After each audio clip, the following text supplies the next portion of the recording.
Carlos Santana walked into Guitar Center on Sunset Boulevard on a Saturday afternoon, just browsing.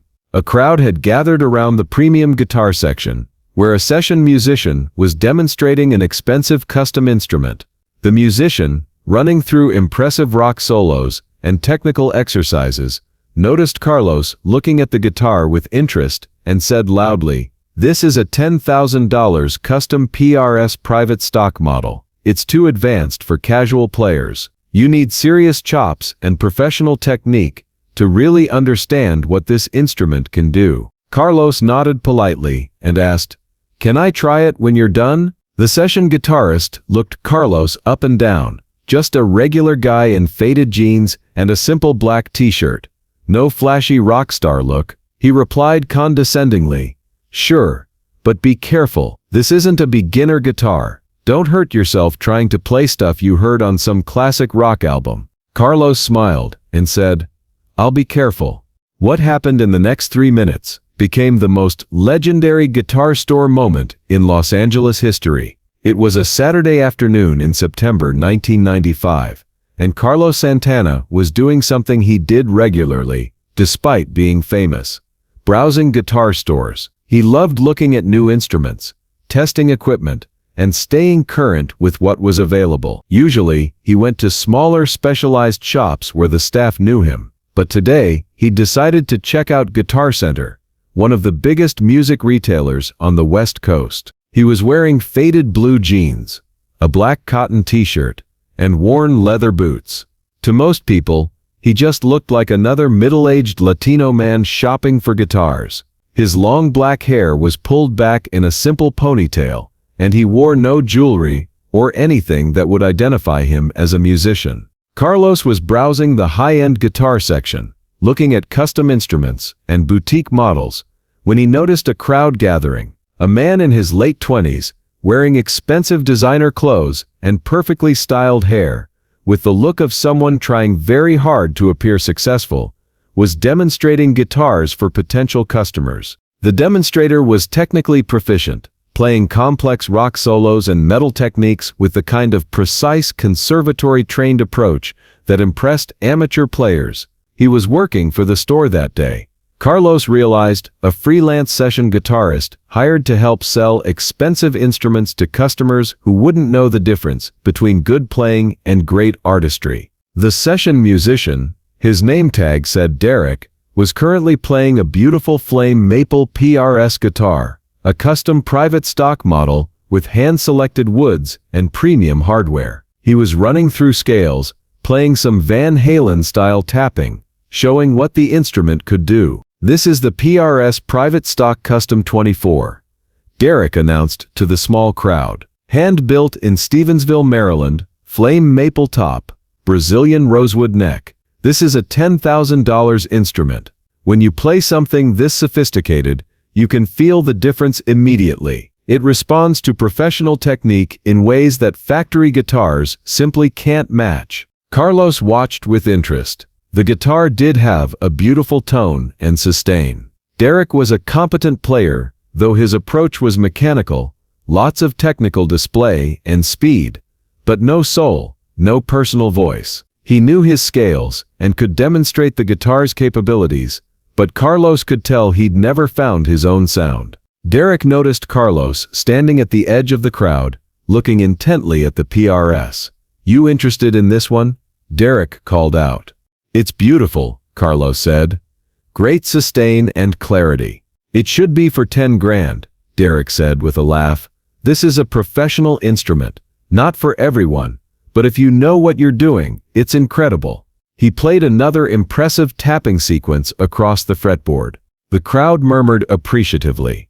"Can I try it when you're done?" Carlos asked. Derek looked at Carlos for the first time with real attention. He saw a regular-looking Latino man, probably in his 50s, wearing casual clothes and showing no signs of being a serious musician, not the typical customer for a $10,000 guitar. Derek's expression shifted to friendly but condescending.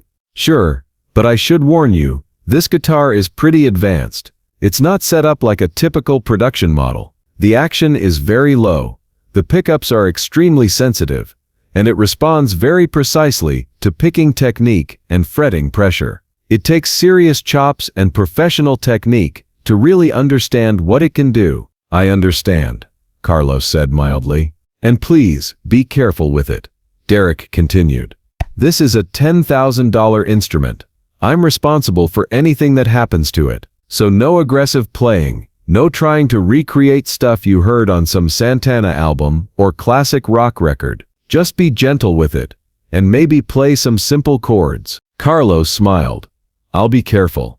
Derek finished his demonstration with a flourish, a fast, sweep-picking arpeggio ending in a high bend on the 22nd fret. The crowd applauded politely. He carefully unplugged the guitar, adjusted the strap, and held it out toward Carlos. Here you go.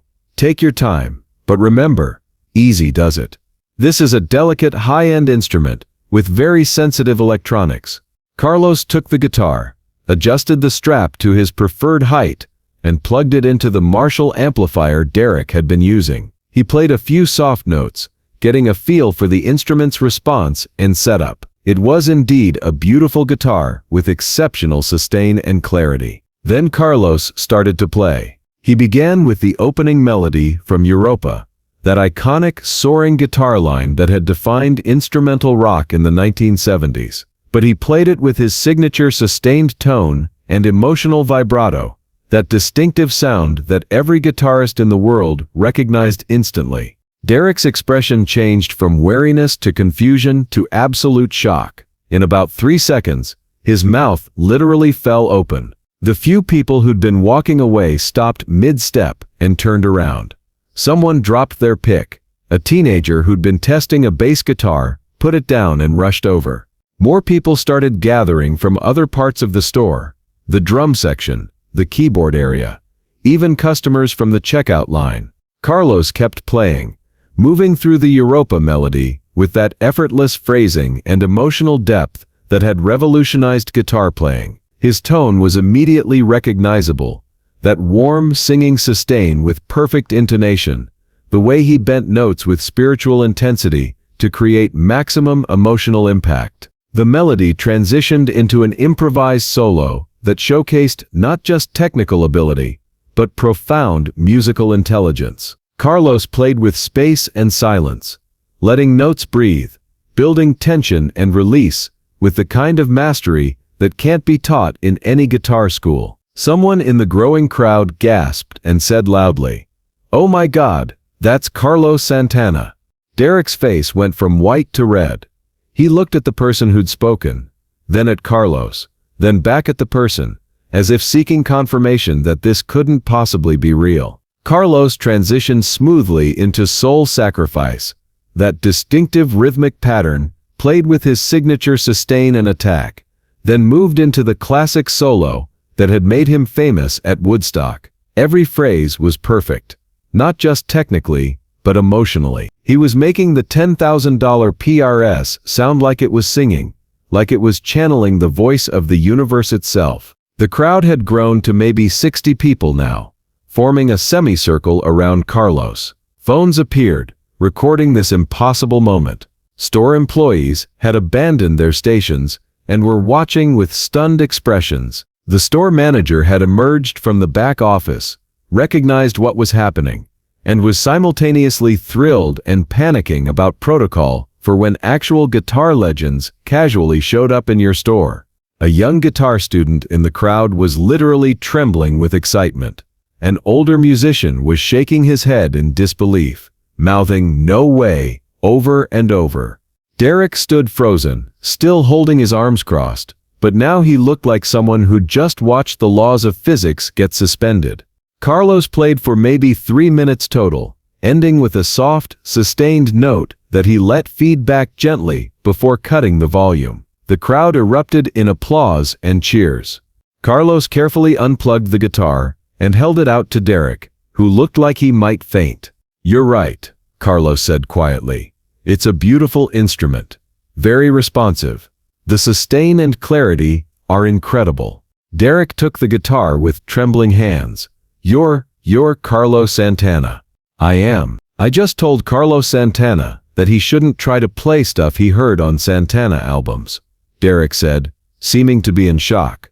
I said it was too advanced for casual players. I told you to be gentle and just play simple chords. You were doing your job, Carlos said kindly. You didn't know who I was. You were protecting an expensive instrument from a random customer. That's responsible. But I was so condescending, Derek said. I said, it takes serious chops and professional technique to you, Carlos Santana. The crowd was loving this. Still recording. Some people laughing with delight at the situation. Carlos shrugged. To be fair, I am a casual player today. I just casually stopped in to look at instruments. You weren't wrong about the guitar being responsive. It really is a beautiful instrument. You demonstrated it well, very technically accomplished. I demonstrated a guitar to Carlos Santana, Derek said, still processing. You literally created half the techniques I was trying to show off. You're the reason half of us picked up guitars in the first place. The store manager had pushed through the crowd and reached Carlos. Mr. Santana, this is an incredible honor. Can we offer you anything? Would you like to try other instruments? Can we get you? I'm fine, thank you, Carlos said. I was just browsing. Derek here gave a good demonstration of that PRS. Very professional. He turned back to Derek. Can I give you some advice? Not about playing, you play very well technically, but about demonstrating instruments. Derek, still holding the $10,000 PRS like it might spontaneously combust, nodded mutely.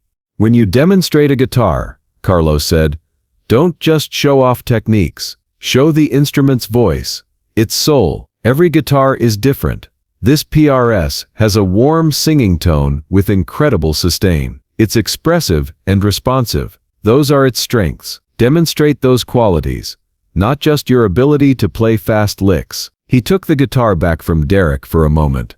Listen. He played a simple melody, just a few phrases from Black Magic Woman, but shaped each note differently, showed how the guitar responded to subtle changes in touch and attack. The instrument sang under his hands, demonstrating tonal colors and dynamic range with effortless control. See, that's what this guitar does well. It's expressive, it's personal. You can hear every subtle inflection, every emotion you put into it. That's what sells a $10,000 instrument. Not speed or complexity, but the ability to express your soul through music. He handed it back to Derek. You're a very good player technically. You just need to remember that you're introducing people to the instrument's spirit, not auditioning for a shred guitar competition. Derek nodded, looking like he'd just received a master class from the master himself. Thank you, Mr. Santana. And I am so sorry for the way I spoke to you. Don't be sorry, Carlos said gently. You didn't recognize me. You were protecting an expensive instrument, and you were trying to do your job well. Those are good things. The only mistake you made was assuming that how someone looks or dresses determines how well they can play. But that's a lesson we all learn eventually. Carlos started to leave, but the crowd wanted photos and autographs. He spent 30 minutes accommodating everyone, signing guitars and album covers that people pulled from their cars, giving advice to young players in the crowd, and being gracious about the whole situation. Derek approached him again, as Carlos was finally heading toward the exit. Mr. Santana, can I ask you something? Sure. When I told you the guitar was too advanced for casual players, did you know immediately you were going to show me up? Carlos laughed, one of his warm, genuine laughs. Show you up. Derek, I wasn't trying to show you up. I genuinely wanted to try the guitar. You gave me permission. I played it. That's all that happened. But you played Europa, Derek pointed out. You could have just played some chords and left. Instead, you played one of the most famous guitar pieces ever recorded. That was sending a message. Carlos considered that. Okay, maybe a little, he admitted, with a slight smile. But in my defense, you did tell me not to play stuff I heard on Santana albums. I played stuff I wrote and recorded myself. Technically, I followed your instructions. Derek laughed despite his embarrassment. That's a fair point. Derek, you're a good player, and you seem like a good person, Carlos said. Don't beat yourself up about this, you're going to have a great story to tell forever. That time I told Carlos Santana he couldn't handle an advanced guitar. People will love that story.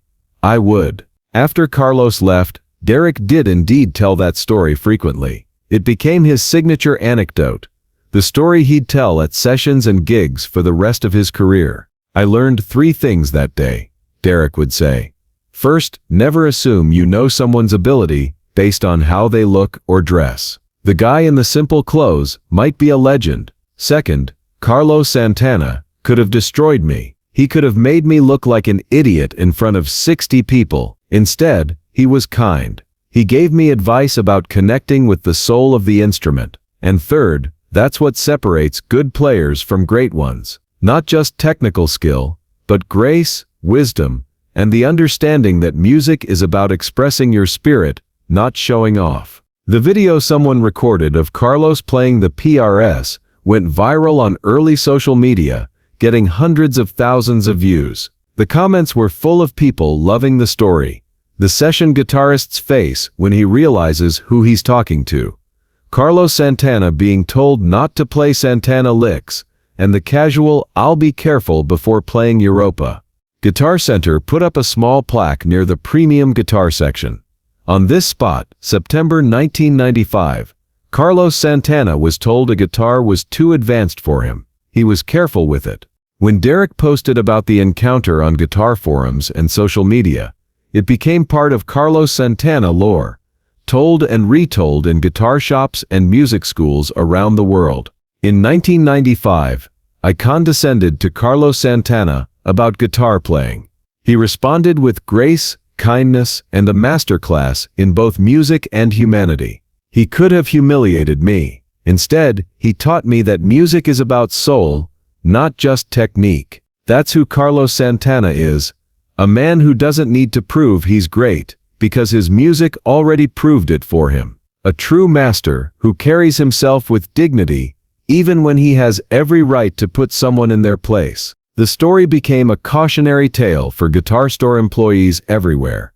The customer you're condescending to might just be the person who inspired you to play guitar in the first place. But mostly, it was a story about grace under pressure, about how true masters handle disrespect, and about the difference between playing guitar and being a guitarist. Carlos Santana didn't just play better than everyone else, he carried himself better, understood the spiritual connection between musician and instrument better, and knew that real mastery is about touching souls, not just showing off technical skills. The encounter perfectly captured who Carlos was, confident enough to be humble, secure enough to be kind, and wise enough to turn every moment into a teaching opportunity about music, respect, and the power of treating everyone with dignity, regardless of how they look or what assumptions you might make about them.